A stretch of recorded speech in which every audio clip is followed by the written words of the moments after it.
شروع اللہ کا نام لے کر جو بڑا مہربان نہایت رحم والا ہے۔ نون، قلم کی اور جو کچھ لکھنے والے لکھتے ہیں اس کی قسم کہ اے پیغمبر صلی اللہ علیہ وآلہ وسلم، تم اپنے پروردگار کے فضل سے دیوانے نہیں ہو، اور بے شک تمہارے لیے بے انتہا اجر ہے، اور یقیناً تم اخلاق کے اعلی مرتبے پر ہو۔ سو ان قریب تم بھی دیکھ لو گے اور یہ کافر بھی دیکھ لیں گے کہ تم میں سے کون دیوانہ ہے۔ تحقیق تمہارا پروردگار اس کو بھی خوب جانتا ہے جو اس کے رستے سے بھٹک گیا، اور ان کو بھی خوب جانتا ہے جو سیدھے رستے پر چل رہے ہیں۔ تو تم جھٹلانے والوں کا کہا نہ ماننا۔ یہ لوگ چاہتے ہیں کہ تم نرمی اختیار کرو تو یہ بھی نرم ہو جائیں، اور کسی ایسے شخص کے کہے میں نہ آ جانا جو بہت قسمیں کھانے والا ہے، ذلیل ہے، شرارت سے اشارے کرنے والا، لگائی بجھائی کرنے والا، مال دینے میں بڑا بخیل، حد سے بڑھا ہوا بدکار، سخت خو اور اس کے علاوہ بدذات ہے۔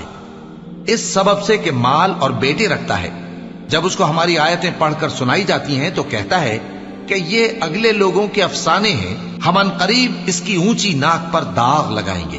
ہم نے ان لوگوں کی اسی طرح آزمائش کی ہے جس طرح باغ والوں کی آزمائش کی تھی، جب انہوں نے قسمیں کھا کھا کر کہا کہ صبح ہوتے ہوتے ہم اس کا میوہ توڑ لیں گے، اور انشاءاللہ نہ کہا۔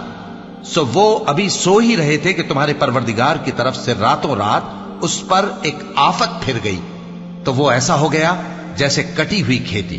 پھر جب صبح ہوئی تو وہ لوگ ایک دوسرے کو پکارنے لگے کہ اگر تم کو کاٹنا ہے تو اپنی کھیتی پر سویرے ہی جا پہنچو۔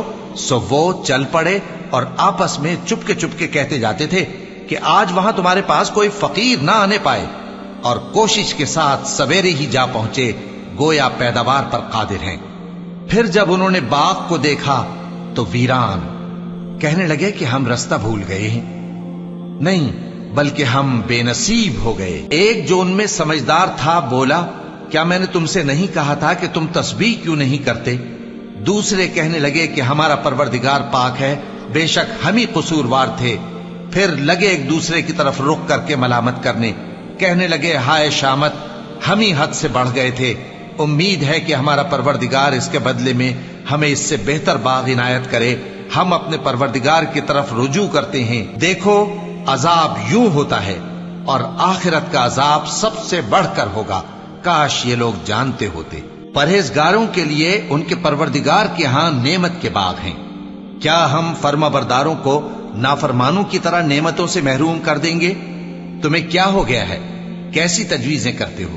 کیا تمہارے پاس کوئی کتاب ہے جس میں یہ بات پڑھتے ہو کہ جو چیز تم پسند کرو گے وہ تم کو ضرور ملے گی؟ یا تم نے ہم سے قسمیں لے رکھی ہیں جو قیامت کے دن تک چلی جائیں گی کہ جو کچھ تم طے کر لو گے وہ تمہارا ہوگا؟ ان سے پوچھو کہ ان میں سے کون اس کا ذمہ لیتا ہے؟ کیا اس قول میں ان کے کچھ شریک ہیں؟ اگر یہ سچے ہیں تو اپنے شریکوں کو لے آئیں۔ جس دن پنڈلی سے کپڑا اٹھا دیا جائے گا اور کفار سجدے کے لیے بلائے جائیں گے، پھر وہ سجدہ نہ کر سکیں گے، ان کی آنکھیں جھکی ہوئی ہوں گی اور ان پر ذلت چھا رہی ہوگی، حالانکہ پہلے اس وقت سجدے کے لیے بلائے جاتے تھے جبکہ وہ صحیح و سالم تھے۔ سو مجھ کو اس کلام کے جھٹلانے والوں سے سمجھ لینے دو، ہم ان کو آہستہ آہستہ ایسے طریق سے پکڑیں گے کہ ان کو خبر بھی نہ ہوگی، اور میں ان کو مہلت دیے جاتا ہوں، میرا داؤں بڑا مضبوط ہے۔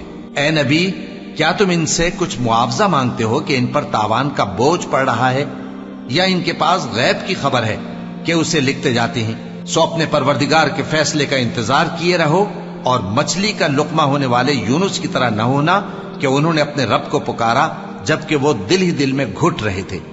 اگر ان کے پروردگار کی مہربانی ان کو نہ سنبھال لیتی تو وہ چٹیل میدان میں ڈال دیے جاتے مذموم حالت میں۔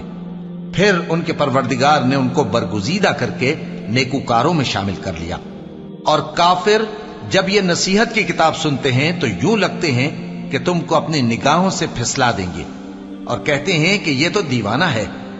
اور لوگوں، یہ قرآن تمام جہانوں کے لیے نصیحت ہے۔